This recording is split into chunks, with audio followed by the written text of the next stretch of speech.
Bonjour à tous, bonjour Eric. Bonjour Sophie, bonjour à tous. Et bienvenue dans Cuisine au Salon.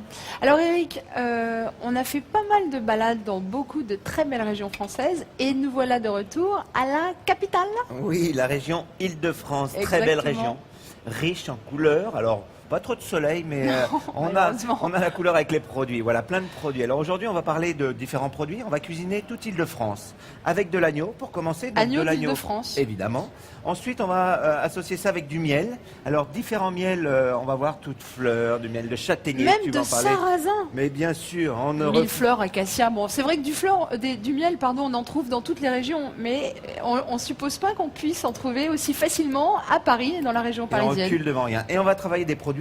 Là, j'ai une tranche devant moi de potiron. On a un magnifique potiron. Donc là, Ouais. on va faire potiron, potimarron, tout ce qui est courge. Enfin, voilà, on va travailler un produit. Donc, ragoût, tagine. Hein, je ne veux pas heurter la sensibilité des uns et des autres. On va faire un Je vois mélange qu'il y a de, des épices. de tous ces produits. Et on va faire une sorte de ragoût, tagine avec des épices, des amandes. Et voilà, ça On va un peu le soleil. apporter du soleil dans notre belle capitale. Alors tu disais effectivement potiron, on trouve beaucoup de potirons de courges dans la région parisienne. Et alors si vous avez le temps, allez faire un tour au potager du roi à Versailles. Vous pourrez découvrir des potirons, des courges en plein milieu naturel. Alors je voulais revenir sur le miel parce que c'est incroyable. À Paris, il n'y a pas que des embouteillages et des gens énervés. Il y a aussi du miel, des abeilles. Des abeilles surtout.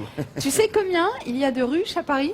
Oui, il paraît qu'il y en a énormément sur les toits de Paris. C'est assez surprenant d'ailleurs. 300 ruches sur les toits de l'Opéra Garnier, sur les toits du Grand Palais, dans les jardins du Sénat. Et alors les apiculteurs sont vraiment très très enthousiastes à Paris et ils vont même encore Ouais. installer des ruches.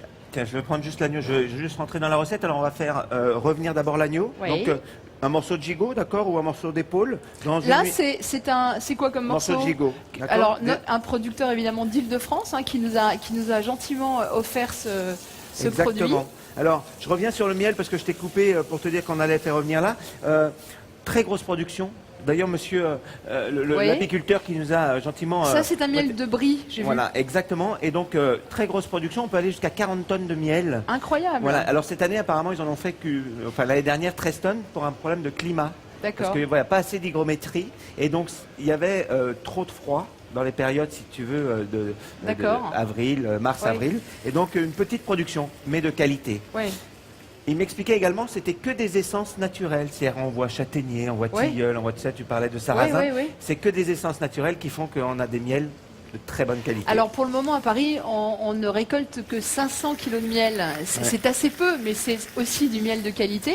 Et alors une étude a montré que les abeilles parisiennes produisent 5 fois plus de miel que les abeilles en milieu rural. Moi j'ai entendu Comme dire quoi, qu'elles tu vois étaient beaucoup plus chic, les abeilles Bah parisiennes. oui, elles très sont chic, parisiennes, tu voilà, vois. elles sont Mais parisiennes, elles arrivent c'est en ça. fait à trouver, tu sais, les Parisiens, ils ont toujours les solutions.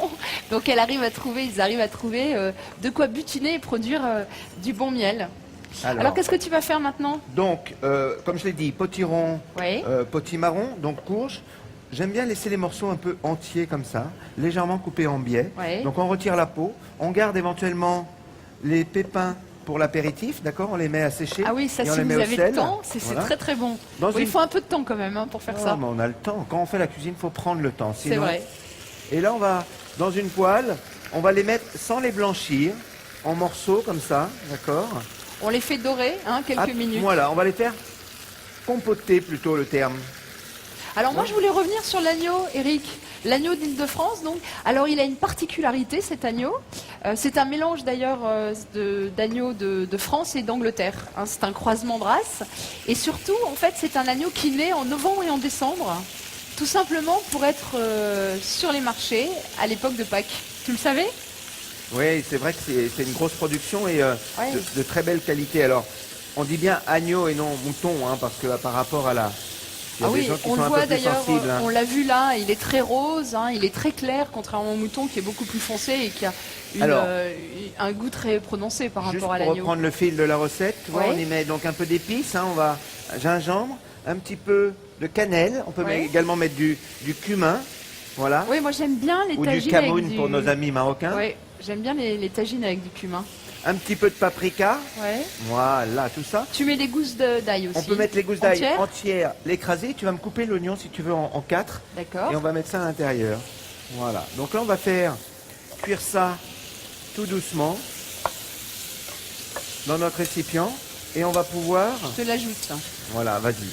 Alors, il y a un organisme qui s'occupe de faire le regroupement de tous ces producteurs. Tu vois, tu parlais là par rapport à l'Île-de-France. Oui. Et alors, il y a un nouveau logo qui est sorti, qui est incroyable. C'est exactement ce que tu disais par rapport, et l'idée de la recette est là. C'est les produits venus d'ici et cuisinés ici, ça s'appelle. Je te montrerai le logo tout à l'heure. Oui, je veux bien. En fait, on se réapproprie, les producteurs de la région parisienne essaient de se réapproprier un peu leur terroir, alors, qui est très riche. Ils insistent sur le fait que c'est cultivé ici, mais c'est cuisiné ici. Donc ça évite le transport, ça évite de faire venir des produits qui viennent de je ne sais pas où. Donc on va tout cuisiner. C'est un peu l'esprit de notre recette là, avec le miel, avec complètement. Avec tous les et qui ingrédients. pourtant qui nous dépayse, une recette qui nous dépayse pas mal. Oui, alors bien sûr. justement, c'est vrai que on n'imagine pas à Paris, dans la région parisienne, mais d'abord il y a beaucoup de plaines, hein, on cultive beaucoup de blé, beaucoup de céréales, et il y a beaucoup de produits qui même tirent leur nom de la région. Asperges d'Argenteuil, la pomme de terre belle de Fontenay. Cerise de Montmorency. Exactement, bravo. Et puis le brie. le brie de Meaux. Alors le brie de Meaux qui bénéficie d'un AOC. Je te parlais de ça, regarde, toi c'est ça. Ah, c'est magnifique. C'est un logo comme ça, toi, et c'est carrément les produits qui sont venus d'ici. Ouais. Et qui sont préparés ici. Et il y a toute une liste, vous pouvez voir ça, il y a toute une liste de restaurateurs qui cuisinent les produits parisiens. Où est-ce qu'on peut trouver ça? On trouve ça sur le site internet, on trouvera sur le site internet. Je ne sais pas si on peut le citer, mais c'est sur le site de l'Île-de-France. Oui, il faut, si vous savez lire de près. Alors, tu te souviens de ce film avec Lino Ventura, Jacques Brel, tu sais, La Belle Aventure, je crois, ou La Grande Aventure, ou comment ça s'appelait?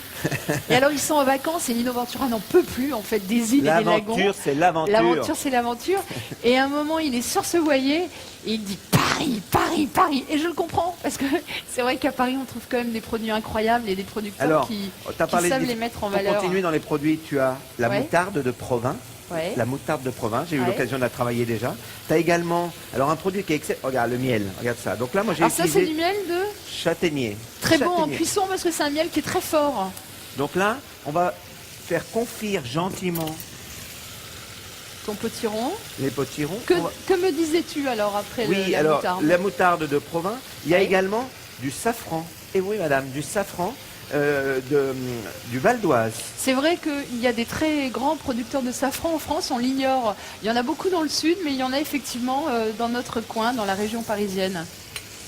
Regarde ça si on n'est pas bien. Ouais, c'est beau. Ça prend une belle couleur. On va toujours bien assaisonner tout ça. Un petit peu de sel. On peut y ajouter un petit peu d'amande aussi. Ouais. Voilà, bon, ça... Pas d'Île-de-France. Bon. Non.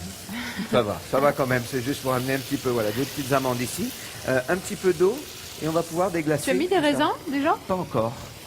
Tu veux? Ouais, moi je trouve ça... Allez, t'aimes bien les raisins, t'as raison. Ça donnerait encore un petit goût plus exotique. Donc là, l'idée, c'est de faire bien caraméliser tout ça, bien compoter. On va... Alors l'oignon, pour qu'il donne du goût. L'oignon d'Île-de-France aussi, enfin tous ces produits. Magnifique, comme ça. Beaucoup de vergers en Île-de-France. Et puis alors, il y a une chose qui est sympa en Île-de-France, c'est que vous pouvez emmener vos enfants dans des fermes. Ils peuvent participer à la cueillette des fruits, des légumes et de les découvrir. C'est un bon moyen. Plusieurs cueillettes, voilà, très intéressant, j'en connais beaucoup. Tu parlais des produits, il y a aussi des vergers, mais il y a aussi des très beaux fruits rouges. La cerise de Montmorency, mais des fruits rouges comme des fraises. Fraises, framboises. C'est dans la région ouest, c'est une des régions où à côté de Chambourcy, par là, d'accord. Beaucoup de vergers à Chambourcy. Exactement. Chambourcy.